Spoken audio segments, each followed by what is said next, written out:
ان کی غلط ورتوں ہوئی ہے، اس سے کوئی انکار نہیں کر سکتا، کیونکہ قرآن شریف جب نازل ہوا ہے تو حضرت محمد رسول اللہ صلی اللہ علیہ وسلم کیونکہ انہیں لکھنا پڑھنا نہیں آتا تھا، حضرت جبرائیل علیہ السلام آیتاں لے کے آتے، وہ انہیں یاد کرتے اور لکھے ہوئے لوگوں سے پڑھے ہوئے لوگوں سے لکھوا لیتے، اس طریقے سے قرآن شریف لکھا گیا۔ اب وہ جو آیتیں نازل ہوئی تھیں، جو شان نزول تھا ان کا، اس شان نزول کے اوپر جناب وسیم رضوی صاحب نے توجہ نہیں دی۔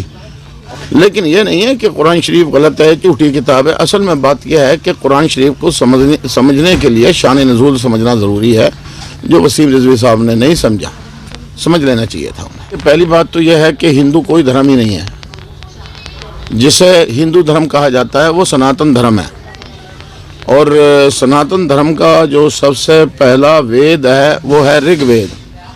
رگ وید میں آیا ہے ایشا واسے مدم سروم یت کنچ جگت یام جگت تینے تکتینے بھنجی تھا ماں گردہا کسے اسود دھنم۔ اصل میں پیغام ایک ہے، میں آپ کو ایک مثال کے طور پہ بتاتا ہوں پیغام ایک کیسے ہے۔ زبانیں وکھری ہیں، پیغام ایک ہے۔ وہ ایک کیسے ہے کہ آپ جب شریمد بھاگوت گیتا کا سلوک پڑھیں گے، بہت مشہور ہے، بالکل شروعاتی دو چیزیں میں آپ کو بتاؤں گا، اس میں ہے ستیہ ورتم ستیہ پرم تر ستیم، یعنی ستیہ مراد ایشور اللہ گوڈ واحد گرو جو ایک ہے، انیک ناموں سے پکارا جاتا ہے۔ بالکل اسی طریقے سے صاحب شری گرو گرنتھ صاحب میں آیا ہے آد سچ جگاد سچ ہے پی سچ نانک ہو سی پی سچ۔ اسی طریقے سے قرآن شریف کے اندر آیا ہے هو الاول والآخر والظاہر والباطن وهو بكل شيء علیم، یعنی پیغام سیم ہے۔ لیکن مسئلہ کیا ہے؟ مسئلہ یہ ہے کہ جو پیغمبر آئے ہیں وہ اپنے اپنے سمے میں آئے ہیں، اپنے اپنے علاقے میں آئے ہیں، ان سب کا جو سما ہے، ٹائم ہے، وہ بھی مطلب ایک نہیں ہے، علاقہ بھی ایک نہیں ہے، زبانیں بھی ایک نہیں ہیں۔ جیسے کہ قرآن شریف کی آیت میں یہ کہا گیا ہے کہ وما ارسلنا من رسول الا بلسان قوم لیبین لهم، اللہ فرماتا ہے کہ میں نے جو رسولوں کو بھیجا ہے، جن قوموں کے پاس بھیجا ہے، ان قوموں کی زبان میں بھیجا ہے، یعنی انہوں نے جو ان لوگوں کو اپدیش دیا ہے تو وہ اس زبان میں دیا ہے کہ جس علاقے کا جو پیغمبر تھا۔ تو حضرت محمد رسول اللہ نے جو پیغام دیا وہ عرب میں دیا اور عربی میں دیا۔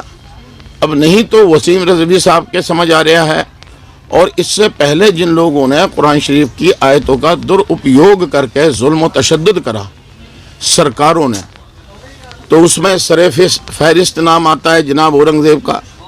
اورنگزیب نے ظلم کرا ہے۔ اصل میں بات یہ ہے کہ کربلا کے میدان میں جو مسلمانوں کی آپسی جنگ تھی، اس میں ایک طرف 22,000 تھے اور دوسری طرف 72 تھے۔ تو جو 72 تھے وہ رسول اللہ کے گھر کے تھے، ان کے اوپر جن لوگوں نے ظلم کرا وہ مسلمان تھے، ہندوستان سے کوئی نہیں گیا تھا۔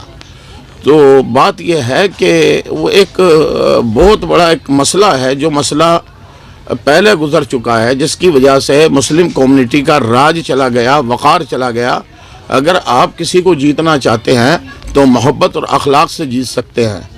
جب تک اخلاق اور محبت رہی، اسلام کو لوگ فالو کرتے رہے، اور جب اس میں اخلاق اور محبت نہ رہی تو اس کے بعد ایک دم ہی لوگ پیچھے ہٹ گئے۔ تو یہ بات تو یہ ہے کہ اس میں وہ بھی نامکمل ہے، اسے سمجھ نہ سکے، اور ہمارے جو لوگ پہلے گزرے ہیں جن سے راج چلا گیا وہ بھی اسے سمجھ نہیں پائے تھے۔ اب ان کا جو ہے سناتن دھرم میں جانا، تو دیکھیے انسان آزاد ہے، اور اس کی سمجھ میں جو آئے گا وہ کرے گا۔ آج بھی ہمارے اندر ایک شدت ہے، اگر کوئی ایک بچہ کسی دھرم میں پیدا ہو گیا تو وہ دھرم اس نے اپنایا نہیں، بلکہ وہ دھرم اس کے ماں باپ نے اسے دے دیا۔ تو یہ تو ہمیشہ ہی ہوا ہے کہ کئی سارے لوگ جو ہندو تھے مسلمان ہو گئے۔ اب وسیم صاحب کو ہندو دھرم پسند آ گیا، وہ ادھر چلے گئے، وہ ان کا مسئلہ ہے۔ میں تو اس بات کے اوپر کوئی ایسی گھٹیا بات نہیں کہوں گا جس سے ان کی ذاتی شان کو کوئی شخصیت ہو۔ اور دوسری بات یہ ہے کہ ہندوستان میں بہت سارے مسلمان ہیں، اگر جناب وسیم رضوی صاحب چلے گئے ہیں تو انہیں اتنا اچھالنے کی یا اتنا بولنے کی یا اتنا بخاننے کی ضرورت کیا؟ بھائی نظر انداز کر دو، جہاں ان کے دل کو تسلی ملی ہو وہاں چلے گئے۔ میں تو یہ کہوں گا، دیکھیے میں یہ کہوں گا کہ مجھے جو فالو کرتے ہیں وہ قریب جو سکھ کمیونٹی ہے وہ تو ساری فالو کرتی ہے. جہاں تک سناتنیوں کا معاملہ ہے، سناتنی بھی بہت سارے میں فالو کرتے ہیں. اور جہاں تک مسئلہ مسلمانوں کا ہے، وہ پہلے تو بہت زیادہ فالو کرتے تھے، کیونکہ ہم بھی طوطا ٹے بولتے تھے نا. اب جب سے ہم نے ایکتا اور محبت کی بات شروع کری ہے تو کچھ کم لوگ ہو گئے فالو کرنے والے، کرتے ہی سارے ہیں. اور میں سب کو ایک ہی میسج دوں گا. اے جناب پردھان صغیر صاحب بیٹھے ہیں، صدر صاحب پریزیڈنٹ ایک بہت بڑھیا ایک یہ کام کر رہے ہیں جو سیوا کا کام ہے، جو لوگوں کو دوائیاں دلانے کا کام ہے، جو نشہ چھڑاؤ مہم کا کام ہے، جو رستوں کو صاف کرنے کا کام ہے، جو ملک کے اندر باہر لانے کا کام ہے، جو ایکتا کا کام ہے. میں یہ کہوں گا کہ ان سے پریرنا حاصل کرنی چاہیے سارے لوگوں کو، کیونکہ اصل میں خدمت سے خدا ملتا ہے اور بندگی سے بہشت ملتی ہے. رسول خدا کا یہ فرمان ہے، جو مصیبت میں کام آئے انسان ہے. کتنی دلکش عبادت ہے یہ دوستو، خدمت خلق کرنا ہی ایمان ہے. بہت بہت شکریہ. جی آپ کے ٹیلی ویژن کا شکریہ، آپ کا شکریہ کہ آپ آئے. اور میرے پاس ٹائم کم تھا، صغیر صاحب نے بڑی پرخلوص دعوت دی اور میرا ارادہ پہلے یہ تھا کہ میں ان کے دولت خانے پہ ٹھہروں گا، پر حالات کچھ ایسے ہو گئے کہ ساقہ شہادت چل رہا ہے کہ مجھے آگے جانا ہے. اس وجہ سے انہوں نے ایئرپورٹ سے لے کے آئے بڑے پیار کے اور محبت کے ساتھ. آپ بھی آئے، ان کے فرزند محمد عادل وہ بھی آئے، تو جناب غیور صاحب بھی آئے، جناب اسلام صاحب بھی آئے، سارے لوگ آئے. سارے لوگوں نے اپنا وقت، قیمتی وقت اس خاکسار فقیر کے اوپر صرفہ کرا. میں اس رب کی بارگاہ میں دعا کروں گا کہ آپ کو دن دونی رات چوگنی ترقی دے اور ایکتا، اکھنڈتا اور محبت اس کے ساتھ رہنے کی توفیق عطا فرمائے گی. یہ صغیر صاحب، عباسی صاحب پروگرام کئی سالوں سے ہمارے آپسی ان سے مراسم میں تعلقات ہے. تو ہم نے ان سے کہا تھا کہ آپ اوکھلا میں ایسا پروگرام رکھیں جہاں پر ہندو بھی ہوں اور جہاں پر مسلم بھی ہوں اور جہاں پر سکھ کمیونٹی بھی ہو. اگر دھرم کے پرچارکوں نے سب کو محبت کے ساتھ سچا پیغام دینا شروع کرا، تم کسی کو کچھ نہ بناؤ، نہ ہندو بناؤ، نہ مسلمان بناؤ، نہ کچھ اور بناؤ. دنیا کی ہر خلقت سے پیار کرنا جو کہ اللہ نے پیدا کری ہے. اگر آپ اللہ کو پیار کرتے ہیں تو آپ کو کوئی حق نہیں ہے جنت اور دوزخ کو ہاتھ میں لینے کا.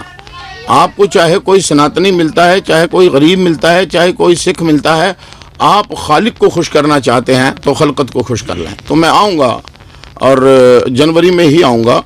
یہ کوئی پروگرام ایسا رکھیں گے کہ جس میں سانجا ہندوستان، سرب سانجے لوگ ہوں گے اور سب لوگوں کو ان کے گرنتھوں سے ہی سمجھایا جائے گا، روحانیت سے سمجھایا جائے گا. کیونکہ آج ہمارے ملک کو جو ضرورت ہے وہ ضرورت ہے محبت کی. پتہ نہیں محبت کا پرندہ ہے بھی کہ نہیں ہے. سارے لوگ، وہ لوگ جو دھرموں کا بہت زیادہ دکھاوا کر رہے ہیں، ان کے اندر حیوانیت آ چکی ہے. دھارمک بندہ کبھی بھی خون خرابہ نہیں کرتا، کیونکہ دھرم جو ہے اس کی ماں دیا ہے. جس کے اندر رحم ہے اس کا ایک دھرم ہے، اور جس کے اندر رحم نہیں اس کے اندر دھرم نہیں. آپ یہ دیکھو، یہ ملک اتنا اچھا ملک تھا کہ یہاں لوگ پشوؤں کو بھی راشن پانی دیا کرتے تھے، اور آج اس ملک میں وہ حالت ہو گئی ہے کہ انسانوں کا بھی خون بہایا جا رہا ہے. یہ بات اچھی نہیں ہے. میرا کہنا تو یہ ہے. بابا سماج سدھار ٹرسٹ آپ کو دعوت دیتا ہے اور آپ کو ضرور آنا ہے، اور سماج سدھار ٹرسٹ کی پوری ٹیم کے لیے آپ کو دعا کرنی ہے اور سدا آپ کے ساتھ ہیں. سماج سدھار ٹرسٹ نے بہت اچھے کام کرے ہیں، سارے کام میرے نالج میں ہیں، لیکن کچھ کام ایسے ہوتے ہیں کہ ٹرسٹ کو بھی امیر لوگوں کے تعاون کی مدد کی ضرورت پڑتی ہے فائنینشلی طور پہ. میں اپنی ذاتی رائے یہ دوں گا کہ جو لوگ مجھے سن رہے ہیں اس ٹرسٹ میں ہر طریقے کا حصہ لیں، اور بنا دھرموں سے اوپر اٹھا کے ٹرسٹ بنایا گیا ہے. یہ جو ٹرسٹ ہے صرف مانوتا کی سیوا کے لیے ہے، جیو کی زندگیوں کی سیوا کے لیے ہے، اور ملک کا ہتیشی ہے.